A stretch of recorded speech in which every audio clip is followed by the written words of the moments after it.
என்னோட கையில நான் வச்சிருக்க இந்த கம்பிக்கு சினிக்கோழி, சினிக்கடிக்குன்னு நெறைய பேர் சொல்லுவாங்க. முறுக்கு சுடுறது, பணியாரம் சுடுறது இதெல்லாம் தாண்டி நான் ஒரு வேலைக்காக இம்பார்ட்டன்ட்டா நான் யூஸ் பண்ணுவேன்.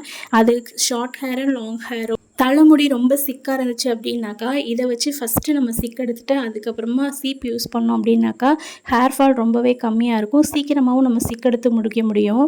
நான் இன்னைக்கு ஆயில் வச்சு தான் ஹேர் வாஷ் பண்ணியிருந்தேன். ஸோ ஃபர்ஸ்ட்டு இதில சிக்கெடுத்துட்டு எப்பவுமே நான் சீப்பு வச்சு சிக்கெடுப்பேன்.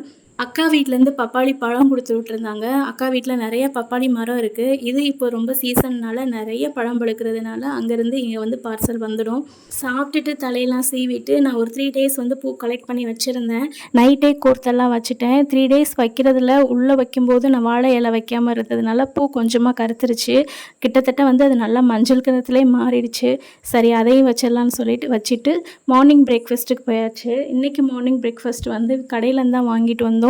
எனக்கு ரவா தோசை கூடவே 2 சட்னி குடுத்துருந்தாங்க. வச்சு சாப்பிட்டுட்டு மார்னிங்கே நான் பட்டர் மில்க் ரெடி பண்ணி வச்சிருந்தேன். அது ஒரு 12:00 போல எடுத்துக்கிட்டேன். இந்த சம்மர் டைம்ங்கிறதுனால நெறைய பட்டர் மில்க் நான் எடுத்துட்டுருக்கேன். இந்த தடவை நான் ப்ரிப்பேர் பண்ணும்போது பிளைன் பட்டர் மில்க் தான் எடுத்திருந்தேன். எதுவும் ஆட் பண்ணல.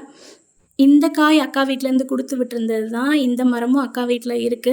இது வேற ஒண்ணும் இல்லங்க. நார்த்தங்கா ஒரு சில இடத்துல பார்த்தோம் அப்டின்னாக்கா நல்லா வழுவழுன்னு இருக்கும். இது கொஞ்சம் கரடு முரடா இருக்கும். இதோட டேஸ்ட் எப்டி இருக்கும் பார்த்தீங்கன்னா, ஆரஞ்சு பழம் டேஸ்ட் மாரியே இருக்கும். ஜூஸ் போட்டோம்னா ஆரஞ்சு ஜூஸ் மாரியே இருக்கும். ரொம்ப டேஸ்ட்டா இருக்கும். நல்லா பழுத்ததுன்னா ஆரஞ்சு கலரும் இல்லாம, எல்லோ கலரும் இல்லாம 2மே மிக்ஸ் பண்ண ஒரு கலர்ல இது மாறிடும். டேஸ்ட் வைஸ் பார்த்தீங்கன்னா சூப்பரா இருக்கும். ஸோ சம்மருக்கு பெஸ்ட் ஜூஸ்னே சொல்வேன். வாழ்க வளமுடன்.